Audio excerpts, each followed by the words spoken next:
Bom, vamos direto ao ponto e mergulhar nessa análise de hoje.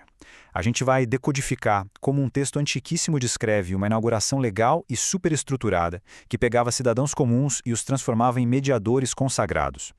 É fascinante demais notar como procedimentos criados há milênios carregam um peso jurídico e simbólico tão denso. O nosso foco principal aqui é entender exatamente como rolava essa transição oficial que está lá no capítulo 29 de Êxodo. Para a gente se organizar, nosso roteiro passa por 6 etapas rápidas. 1. A ponte humana. 2. O banho e a unção. 3. Transferência e sangue. 4. O selo no corpo. 5. O banquete de instalação. E, por último, a manutenção da presença.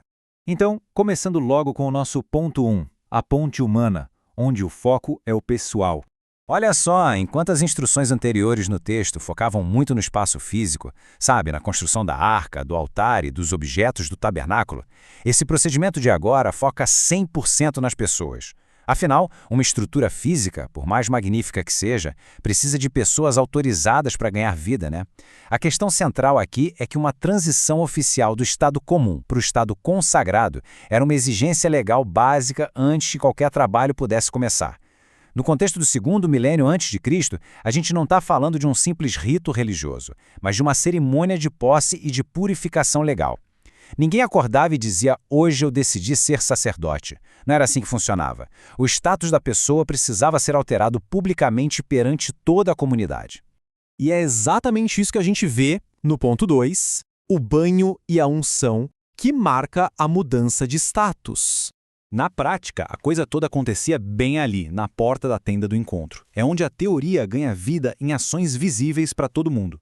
E o rito segue uma sequência super rigorosa. No Antigo Oriente Próximo, a água agia literalmente como um agente de separação. Era como se estivessem lavando a poeira profana do Egito e do cotidiano comum de cima deles. Logo depois disso vinha a investidura, ou seja, colocar aquele uniforme sagrado, e por fim, o óleo de unção era derramado sobre a cabeça. Historicamente, essa unção com óleo era o ato jurídico oficial que designava um rei ou um alto funcionário para assumir o cargo. E tem um detalhe brilhante aqui. O cheiro específico desse óleo era como um marcador sensorial imediato. Imagina só, era literalmente o aroma da autoridade. Qualquer um no acampamento que sentisse aquele perfume no ar saberia na mesma hora que quem o usava pertencia de forma totalmente exclusiva a Deus e tinha sido separado para servir. É uma forma de comunicação poderosíssima que dispensa qualquer palavra. Seguindo para o ponto 3, transferência e sangue, que trata da expiação. Porque, pensa bem, antes de servir as outras pessoas como mediadores, os próprios sacerdotes precisavam prestar contas de suas ações passadas. Eles não entravam ali baseados na própria pureza. Então, o ponto crucial para a gente entender é que, na lei daquela época, o ato de colocar as mãos sobre a cabeça do animal simbolizava uma transferência literal de identidade de culpa. O animal virava o substituto da pessoa. Ele assumia a carga para que os sacerdotes pudessem entrar no santuário sem serem fulminados pela santidade divina. Era um mecanismo legal de substituição indispensável. E o que acontecia logo depois é simplesmente fascinante. Pegar esse sangue e aplicar nas pontas do altar essencialmente ativava o mobiliário como um instrumento legal de perdão entre o suzerano supremo, ou seja, o rei divino, e os seus novos ministros. Como o altar havia sido corrompido, colocar o sangue nos chifres dele meio que reiniciava a função daquele espaço, garantindo a ativação legal do perdão de forma oficial. O que nos leva ao ponto 4 do nosso roteiro, o selo no corpo. Essa parte do ritual é super visceral e impressionante. A gente está falando da aplicação do sangue de um segundo carneiro em extremidades bem específicas do corpo humano. E o simbolismo aqui representa uma dedicação total e física ao serviço. É a consagração no nível mais íntimo e pessoal possível. Passar o sangue na orelha direita consagrava a sensibilidade para ouvir os comandos divinos. No polegar direito, apontava por uma vida de serviço prático e preciso. E no dedão do pé direito, indicava a caminhada num território que agora era estritamente sagrado. Basicamente, nada ficava de fora. A pessoa por inteiro estava dedicada. Para fechar essa etapa com chave de ouro, eles aspergiam uma mistura desse mesmo sangue, junto com óleo de unção, por cima das roupas do sacerdote. Isso unia de vez o conceito de sacrifício à autoridade. Era como colocar um selo no uniforme, assinando que agora aquilo era propriedade divina, a marca inconfundível de uma separação para um propósito exclusivo.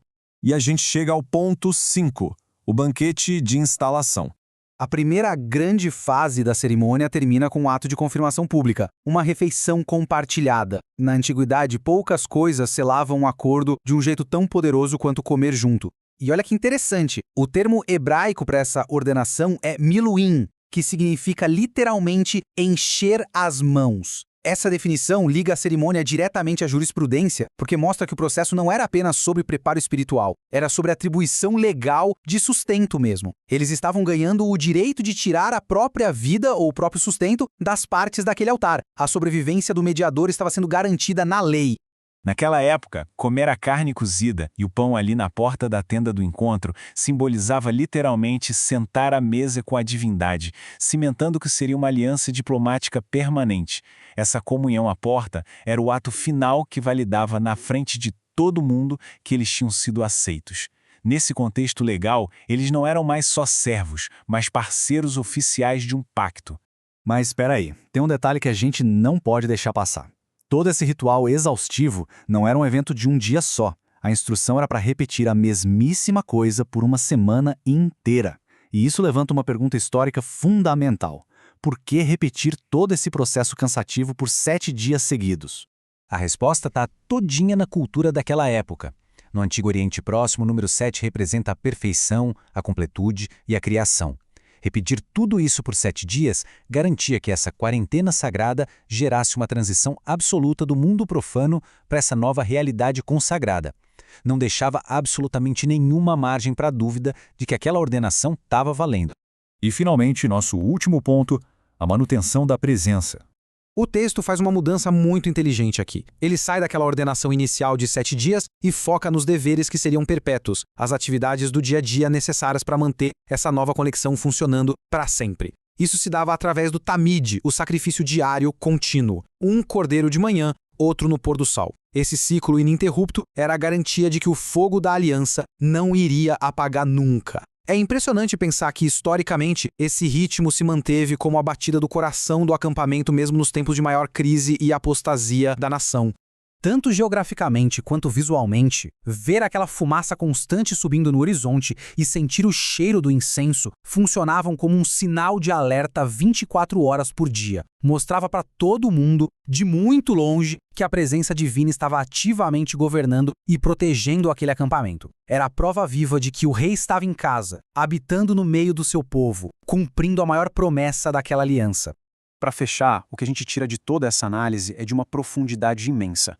A gente percebe que usando elementos muito palpáveis, tipo sangue, óleo e uma refeição compartilhada, esse texto super antigo detalha passo a passo a criação de uma burocracia do sagrado.